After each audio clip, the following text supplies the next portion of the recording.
Hello everybody, it's Anthony here. I wanted to show you some new masking features in Lightroom Classic that they've just added a few weeks ago. I'm really excited about. It's kind of changed the way I've approached a lot of my processing because it's a real time saver, and it's also, because it's a time saver, it's allowed me to delve a little bit deeper into working with people, because I'm not one for doing lots of masks and spending a lot of time. But what Lightroom has done now with this update, I think is quite amazing. So let me show you. They've added recently a people detector and an object detector. So first, I'm going to show you the people. So I've got this nice photo of this lovely Vietnamese woman, and I'm going to hit my, under the types of masks you can have, there is now a people section, which you can see here, right? People. And it's got a little toggle there. And there's a little portrait of the woman, right? So if I click on that little icon, it's detecting her features. So I get the entire person as a selection, but I also get very specific features: the face skin, the body skin, the eyebrows, the eye sclera, the iris and pupil, the lips, the teeth, and the hair. Anything that it finds on a person, it will make a selection of it. And that does not mean that there's a mask ready to use yet. Don't make that mistake. So you have to check the box of the one you want. Like, I'll get both the eye parts here and the face skin and the entire person, and I'll do the teeth. Yeah. Okay, but so I have 4 selections, and it's asking me, do I want to create 4 separate masks? So I check that box and I say create masks.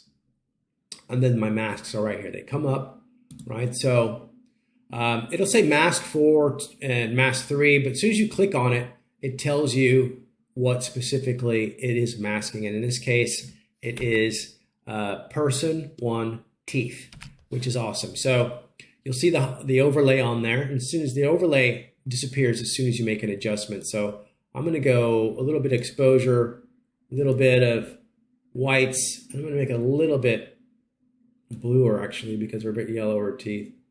And then I'm going to go for the eyes, right? And get the iris. I'm going to open those up a little bit.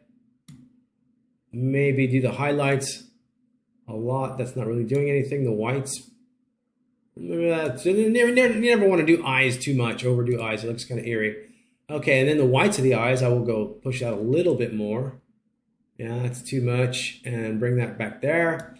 And then the whole face, which I'll bring down the texture and maybe up the clarity just a little tiny bit, and maybe a bit of saturation, because we still don't have vibrance in the masking options, which is annoying. So I want to go up here and toggle these masks on and off with this little mask button here, so I can see just my selections. Let me zoom in there so you can see. Pretty cool, huh? Okay, the second feature is, well, let me just, before I move on, let me just show you here. If I go to this guy, right, and it's detecting people, it's going to find him, and then I go here, and you'll notice that it doesn't have eyes. It has eyebrows, but it doesn't have eyes because they're closed, and that's I think is pretty cool. Okay, let me show you object selection. Now, if I get this image here, yeah, and I go back to, we have select subject, which has been in Lightroom for a while now, a couple months, or maybe just this year, I'm not sure. If I say select subject, it's going to do its thing, and it's going to select the subject. And in this case, it selected a lot of sky also, right? So I'd have to go back there and subtract all that sky from my subject, which there's fairly easy ways to do that, but I want to demonstrate the object selection. So I'm going to go over here, and then I have objects right under those top 3 icons, right? So I click objects, and Lightroom gives me a brush. Yeah, so I get a brush. It's not the white circle in the middle. It's just this outer ring. Yeah, the white circle is my marker. Yeah, so I don't get a feather on this brush, right? But I do get the option of paint over an option with a refined mask or a rectangle selection key. So I'm going to have this because I want to paint. I could always go like this and just drag a box around that and say, that's my object. I want to select that. And gosh, that worked really well. That worked really well. Amazing. But let me just show you the other option. The other tool, I should say, is the brush. So I get my brush and I can just paint around whatever I want, like so. I don't have to fill it in like that. And it makes the selection. Pretty awesome.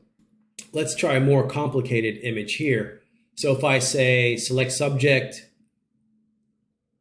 it got the subject, but it got a lot of the tarmac, the road also. So let's go back and let's try to do that with objects. And I'm going to get my brush and I'm going to paint like this. But I'm going to add to the object and I'm going to say objects. And then I'm going to paint the rest of this. Not worried about the edges or anything. Yeah. Pretty cool. And then I'm going to add it again, another object, and go here and then just add that like that. And perfect selection. Then to show you, I can just really overexpose it to show you what a nice selection it made. Isn't that amazing? So these two new features in Lightroom are absolutely fabulous. They brought over the technology from Photoshop, and I'm glad to see it make its way into an even better program, which is Lightroom Classic. I hope you enjoyed this quick little lesson. I will see you next time.